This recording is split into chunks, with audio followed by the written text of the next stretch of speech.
Hi, this is Mike Peterson from Challenge Island, Oakland County East, back with another Steamtastic Friday. We're in the middle of our music series right now on Challenge Island, and today we're going to talk about the T in music a little bit, which is technology. So in particular, we're going to talk just a little bit about what does it take to get technology to play music. So I've got a couple examples I can show you on our electric piano here, but first, just to give you a really quick history lesson, electronic music has been around for a long time. In fact, over 50 years, or almost 50 years ago, this is what a synthesizer and electric piano used to look like. So if you've ever seen a picture of a switchboard back in the 1800s, it kind of looks like that. So there's a lot of different pieces that go into making music come together, so it's not just boring old pitches going up and down. So when it comes to making technology play music, there's a couple things about music we need to understand to make that work. So one piece that's very important is what we call overtones. So what that means is when you sing a note, for example, like a C or a D or something like that, the C or the D is there, that's the main part of the note, but there's higher notes that go on at the same time. So that's what makes a trumpet sound different from a flute, which sounds different from a trombone, which sounds different from a violin.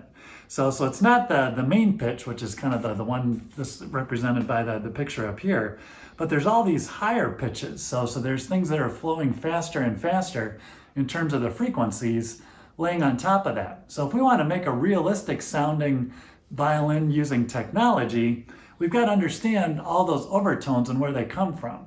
So in real life, they come from echoes inside a piano or the way the air bounces around inside an instrument. So when we create it electronically, it gets a little trickier because we need to figure out how all that works.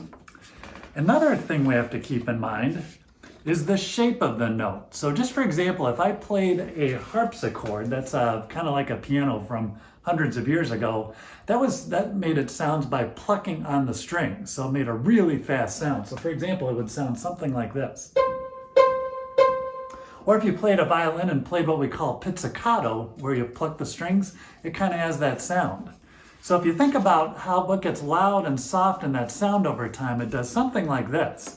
So we have to understand for every note, if we're going to use technology, what kind of shape it makes volume-wise. So for example, when I hit that string or made that sound, we get an attack, so the sound comes on really, really fast. It gets softer. It doesn't stay very long, so this sustain part is really short when we do that, and then it releases really quick. So we don't have much in the middle there. It really just gets loud and it gets soft again. So that's what causes this kind of sound. Or if we extend that out a little bit and just make it a little bit more longer in terms of the sustain in that, so we can make a different kind of sound with it. Or if we really want to extend it out, still the same notes, but it would sound something like this. Okay, so if you listen close on that one's again the same kind of note, but sounds really different. So that attack part was really slow, and then it kind of stays here for a while, and then it took a long time to release, it just kind of faded away. Or if we do one that even has more of that, it might sound something like this. So with that note, we let it decay and sustain a long time. Also, if you listen close, it almost sounded like there were lots of violins playing at the same time. So those are the overtones coming in to make that special kind of sound. So when it comes to technology and making technology play music, we really need to understand exactly where the sounds are coming from. So how do all those overtones work together? How does the attack, decay, sustain, release work to make the volume of the sound? So once we put all that together, then we can start programming a computer or create a special electric instrument to make all that happen. So come back again next week and we'll talk a little more about how engineers figure out how to put all that together to make the cool synthesizers and instruments we use today. All right, with that, thank you very much, and we'll see you again next time.